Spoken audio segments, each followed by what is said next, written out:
energía positiva, Sí. miércoles. Hoy está Checho aquí Eso también es lo que y se pasa. siente esa energía, señores. Bueno, antes de empezar el programa vamos a sentarnos Sí. dando la bienvenida, por supuesto, como siempre ¿Verdad? hacemos, pero lo queremos hacer de una forma especial.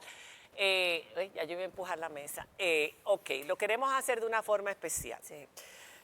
Porque los amigos de Yadira Morel hemos tenido que salir al ruedo para desmentir una información que anda circulando específicamente incrementada desde el día de ayer a hoy. En febrero creo que yo escuché en un podcast decir que Yadira andaba deambulando en las calles de Santiago, que esta persona había escuchado esto y que estaba muy preocupada y hablaban de que si no tenía quien la cuidara, etcétera.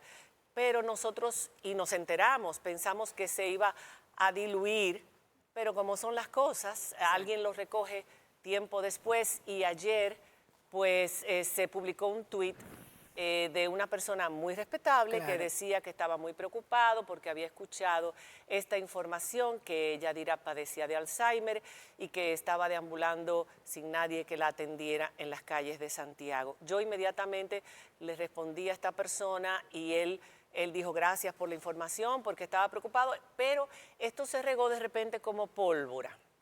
Entonces, lo que tenemos que aclarar a todos ustedes, porque sabemos el cariño que la doctora Morel sembró entre sus televidentes, el respeto por su gran capacidad y por la gran capacidad que sigue teniendo, que es lo bueno, es que Yadira sí efectivamente está padeciendo de Alzheimer, ha sido diagnosticada con este mal, algo que no hubiéramos querido tener que nadie, que no fuera su propia supuesto. familia, si era necesario tener que decir públicamente, porque son cosas privadas y el mal de Alzheimer además tiene un estigma y la gente inmediatamente empieza a pensar que la persona ya no sabe quién es ni dónde está. Pues Exacto.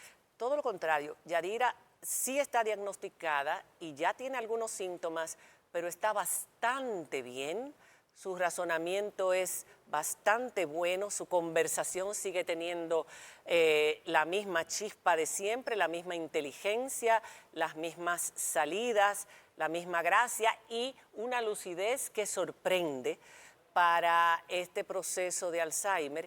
Y sobre todo, y lo más importante, que Yadira no anda deambulando por las calles Exactamente. y que Yadira no tiene a nadie que se ocupe de ella, que Yadira sí está en su hogar, en su apartamento, no en el que vivía, que era muy grande, en uno más pequeño, que está bien atendida todos los días de la semana, incluyendo los fines de semana, que además no está en quiebra, tiene todo lo que necesita, que su hija sí está en Estados Unidos, que se hace cargo de sus gastos y que tengo entendido que va a sacar un comunicado para aclarar la posición de ella con relación a su madre, que también está siendo cuestionada en las redes sociales.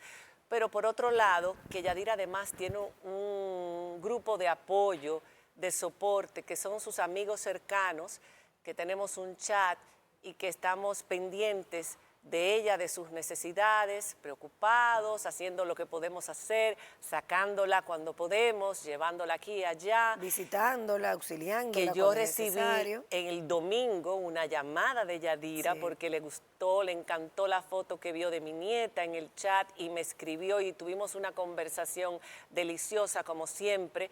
Yadira está maravillosamente encantadora con sus amistades, incluso hasta, cónchale, las cosas que hace de este tipo de males que te ponen en un igual hasta más dulce, menos combativo, vamos a decirlo así. Y la estamos disfrutando mucho cuando podemos estar con ella y que pedimos que la gente que no se preocupe, que por favor no siga haciendo comentarios que pueden ser dolorosos para la misma, o ir en detrimento de la misma dignidad de Yadira Morel, una mujer que siempre gozó de la estima de todos nosotros, tan inteligente. El sentir pena o el sentir, como he leído cosas ahí, no es justo. Nosotros no queremos que nadie sienta pena por nosotros. El Alzheimer, como muchos otros males, es parte de la vida.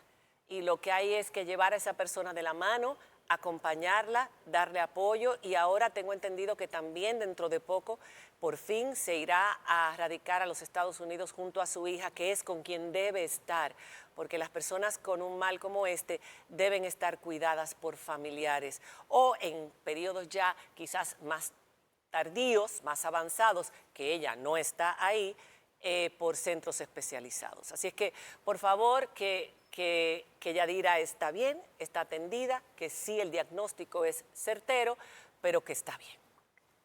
Bueno, y a propósito de este tipo de enfermedades que preocupan. A propósito.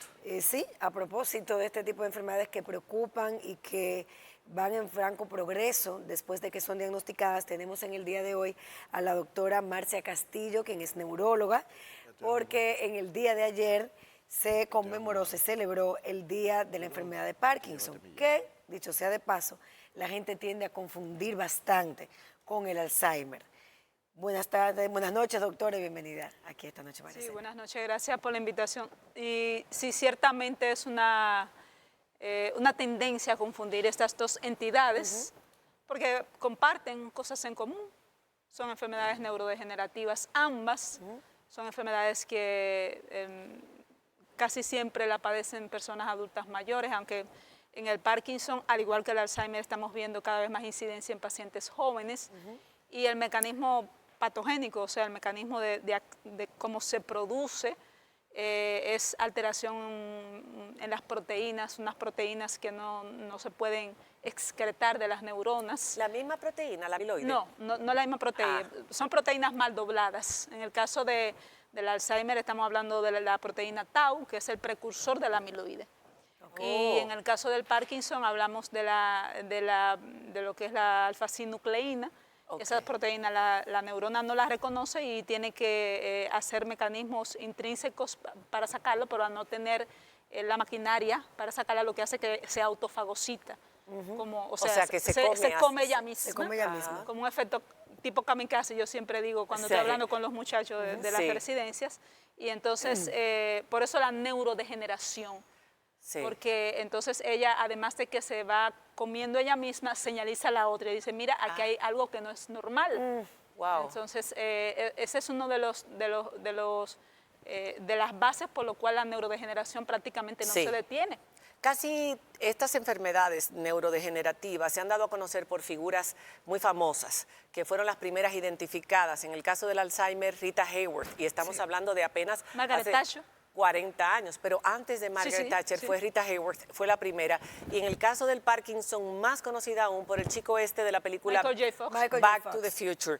Hay que decir que la doctora además tiene una especialidad en Parkinson y movimientos anormales, es miembro de la Academia Americana de Neurología y de la Sociedad Académica del Desorden del Movimiento y directora médica de la Fundación Dominicana contra el Mal de Parkinson, investigadora en el área de neurociencias. Doctora, a mí me gustaría saber, usted acaba de mencionar, cada vez estamos viendo más pacientes jóvenes con estos males. Lo mismo con el Alzheimer. ¿Es porque ahora hay más métodos de diagnóstico o algo estamos haciendo? ¿Es congénito? ¿Es adquirido?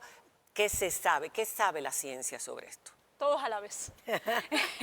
En el caso del Parkinson. En el caso del Parkinson, bueno, creemos que las mutaciones genéticas empezaron a describirse a partir de 1997, que fue la primera vez que se empezó a hablar del gen LRK, que fue el primero que se describió, y a partir de ahí empezamos a definir los casos infantos juveniles, que son los que aparecen antes de los 20 años. Wow. ¿Parkinson antes de los 20 años? Infanto juvenil, sí. Wow. Sí, está infanto juvenil de presentación temprana y el Parkinson adultos jóvenes, y ya el Parkinson que conocemos, que es el Parkinson del adulto mayor, que es el que se presenta 1 de cada 100 por encima de 65 años, que es el que estadísticamente tiene peso. Entonces, sí, la parte de la parte genética, heredofamiliar, tiene un punto ahí que vale la pena recalcar, como usted bien señala. Y otra parte que usted señaló es la sensibilidad de los métodos diagnósticos, que es un sesgo, Claro. un sesgo de Benson. Al buscarlo más, pues lo encontramos más, como pasa, por ejemplo, con la esclerosis múltiple, con algunas enfermedades. O el autismo. Con el ahora. autismo, exactamente, lo pensamos más, por ende lo diagnosticamos más, la fibromialgia. Eran enfermedades que antes la pensábamos como enfermedades raras, y no eran enfermedades raras, sino que se pensaban poco. Y lo otro también es que hay condiciones como enfermedades, condiciones postinfecciosas, por ejemplo, vimos mucho Parkinson post-COVID. Y no es que eso es nuevo, porque por ejemplo en la encefalitis de von Economou, ustedes recuerdan esa película muy bonita Claro, que es un libro de Robert De Niro. sí, Actúa Robert De Niro. es un biopic Sí. del gran escritor, neurólogo Oliver Sacks, Despertares. Despertares. ¿Cuántos sí. años? Sí.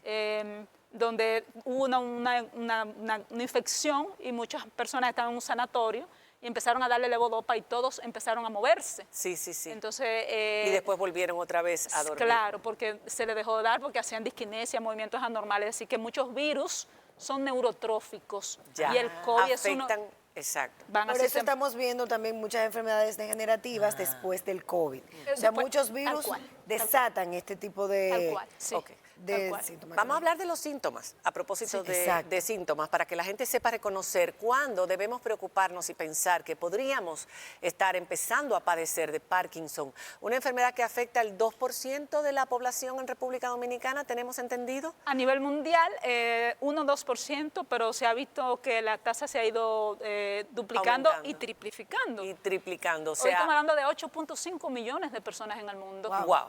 Ok, ¿cuáles son esos primeros síntomas?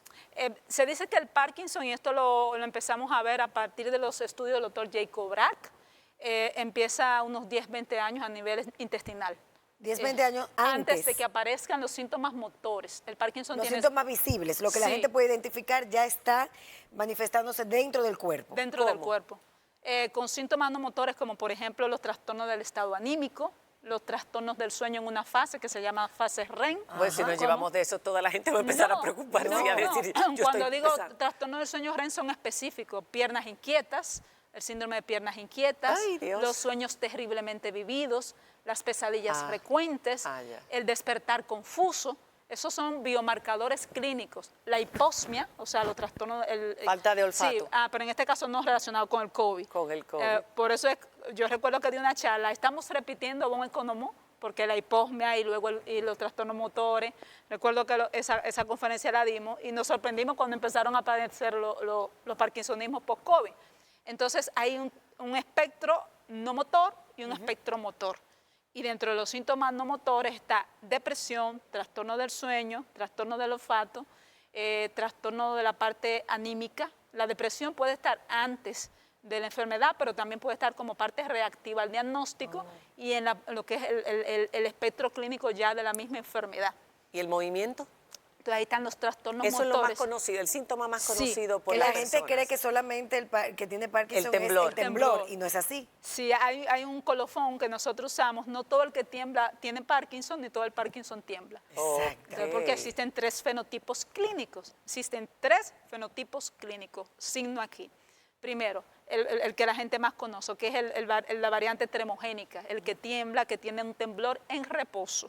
En reposo. El temblor la es mano. en reposo, Cuando sí. vemos una mano, una persona que tiene un temblor en una o las dos manos. Inicialmente es unilateral, aunque luego en los estadios avanzados se va haciendo bilateral y a veces global, Ok. en las piernas también. La pierna, la cara, todo. En la cabeza puede estar o no estar, Ok. pero es un temblor en reposo, a diferencia del temblor esencial, que es un temblor de acción. Cuando voy a coger el café, cuando voy a coger a firmar. Movimiento, eso ya es otra cosa, es otro síntoma. Sí, casi siempre es un temblor esencial familiar benigno. Entonces Ok. es un temblor y luego está la rigidez aquinética, que es otro fenotipo clínico. Dificultad para caminar, Se para quedan mover. rígidos. Se quedan rígidos, se congelan, tienen esa pueden rigidez moverse. seria que se manifiesta en la Ok. expresión tipo poker face, como la cara rígida, que no se expresa. No pueden caminar, se tensa el Sí, cuerpo se hasta tal punto que congela. no pueden caminar. Hacen lo que llamamos freezing o congelamiento. Pero eso no se queda de manera permanente, No, sino que es por momentos también que ocurre. Sí, ocurre en situaciones específicas, por ejemplo, cuando hay un obstáculo Inclusive pueden hasta al entrar al ascensor o con una alfombra, o cuando están muy tensos, van al banco en la fila o se paran a hablar en público. Okay. ¿Recuerdan cuando Fidel se cayó hablando Sí. en público?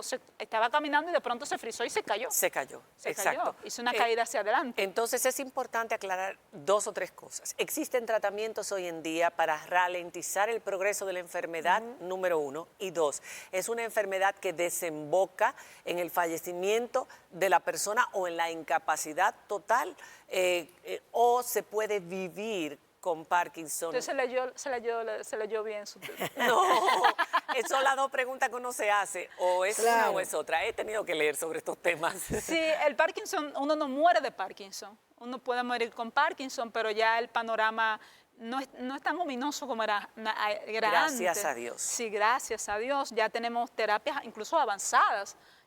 Ahora estaba hablando con una compañera que me estaba preguntando sobre un procedimiento que se llama LIFUS, que es un procedimiento de radiofrecuencia para el temblor, que es muy exitoso y no es invasivo, donde el paciente entra a una cámara y a través de radiofrecuencia se va a un área que se llama tálamo. Ajá, Que el no tálamo es, del cerebro. sí, es Familia del hipotálamo. el lo hipotálamo está conocemos. debajo. El tálamo. El tálamo como el es, tallo. no, el tálamo es una estructura que filtra todos los sentidos. Es la puerta de los sentidos, Y excepto el olfato. ahí va esa radioterapia. Ahí va esa radiofrecuencia. Esa radiofrecuencia. Entonces, como que quema esa parte que es como el input de los movimientos.